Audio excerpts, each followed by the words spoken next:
Hi folks, hope you're doing well. What just come onto my mind is that I've done lots of videos mentioning a person called Craig McKay, I think his name is. I've done lots of videos mentioning him in the past, and even mentioned him quite recently again.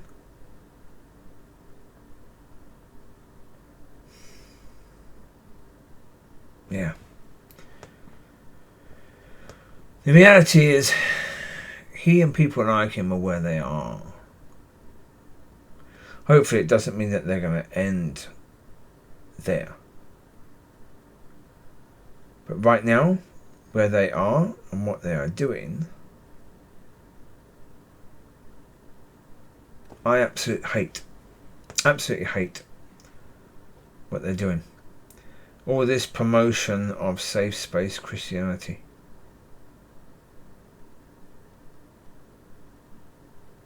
Yeah.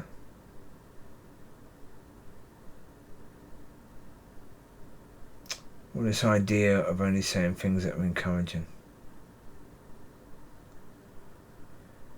If the Lord had been doing that, as I said yesterday, we would have to pay for our own sins. Because he would never have been crucified. Look at what happened. The chief priests and all those people went for him because what he said was offensive to them.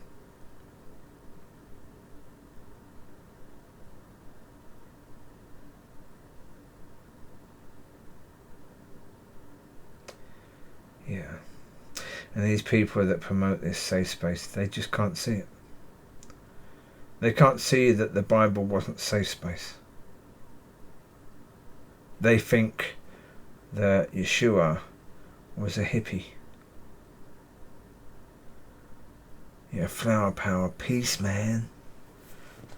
They think that that's who he was. And that's why a lot of them say that they think the version of Yeshua in The Chosen is the best, because that's the same bloke who played the hippie in the Jesus movement. And they like the fact to see Jesus as a hippie.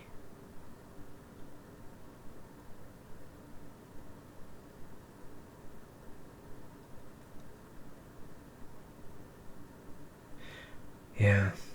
No, I mean, these you can't blame these people now for bringing safe space in, or basically for bringing the devil's ways to pervert the church. You can't blame them for starting that off, but my God, have they encouraged it. And they think they're doing God's work by doing that. They think they're showing love to people by doing that. Craig McKay thought that while running the filling station during COVID, having weak,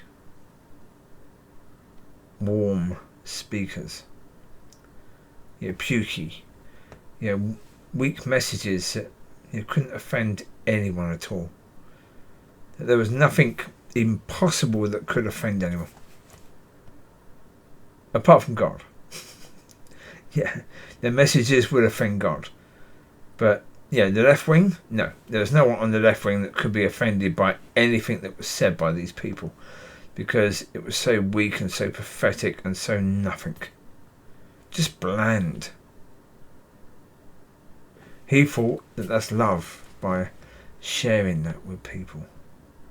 Bringing in people that don't really tell you to deal with your issues, certainly don't tell you how to deal with your issues. They just bring this nice sort of encouraging, bland message, and that must be what God wants. They read the Bible and they see bland. How? I don't know. I don't know. Oh, no, sorry, I do, because they ignore the scriptures that aren't bland. They skip over them, they just don't read them.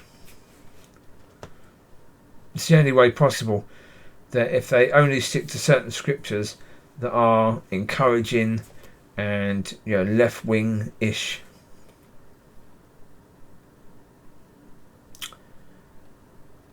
yeah. Well, as I say, I mean, yeah, it's not that I don't like what they're doing. I hate what they're doing. I do. And I know, even now, God won't let me be in a position of authority right now because I'm not ready. And is it possible that I would curse these people because I hate what they're doing so much? Is it possible I would curse one? Yeah. And so that wouldn't be good. No. And even now it irritates me. The idea irritates me. That God wants me to just be a blessing to these people. That I find that irritating because I hate what they're doing. Yeah, they're doing things that are perverting the church. And look, the reality is, are they going to pervert anyone who can't be perverted? No. No.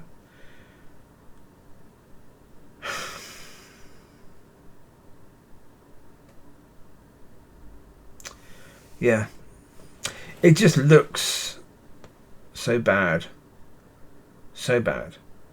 And this whole point of the harvest. But again, look, if I'm looking at it from the point of view that I'm trusting God and that God knows what he's doing, then I don't need to be concerned about any of this at all.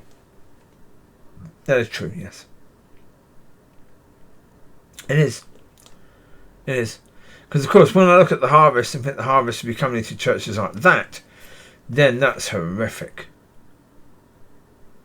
To me, that's just horrific. What would be the point in bringing a harvest if the harvest is going into that? That is nonsense. That's just stupid. If that's the final harvest and that's what they're going into, well then that's going to whimper away like nobody's business, isn't it, really?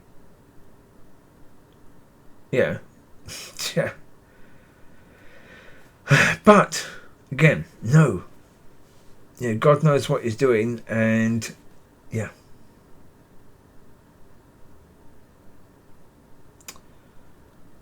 Yeah. So I talk about the fact we can only see a tiny piece of the picture. We can't judge things and we can't judge people based upon what we can see because we can only see such a tiny piece of the picture. And yes, it looks horrible. And when I see these people doing what they're doing, I hear them doing what they're doing, I hate it. I hate it. Absolutely hate every part of it. The whole point when I've been speaking about the way the churches do things, I hate even talking about it. I really do. Because of the fact that what's the point? I mean, that's why I say I give up on church because even just talking about it just irritates me. Because there's no point. It's not going to change a thing, is it? Really? So there you go. Yeah. As I say, it is about just understanding, okay, Father, you can see the big picture. You know exactly what needs to happen. You're thinking, not just days ahead, weeks ahead, months ahead, years ahead, decades ahead, centuries ahead. So you know exactly that when that thing happened, it would lead to that. And we're not even near that yet. So, yeah. The bigger picture is still going to happen, even though it looks bad right now. But as I say, that's because we stand so close to the picture, all we can see is darkness. We can't see anything else. Yeah, we need to get God to help us to stand back a bit. Yeah. Right, you take care. Indeed. Have a fantastic week ahead. Be blessed and be a blessing. Yeah. And develop an understanding. Bye-bye.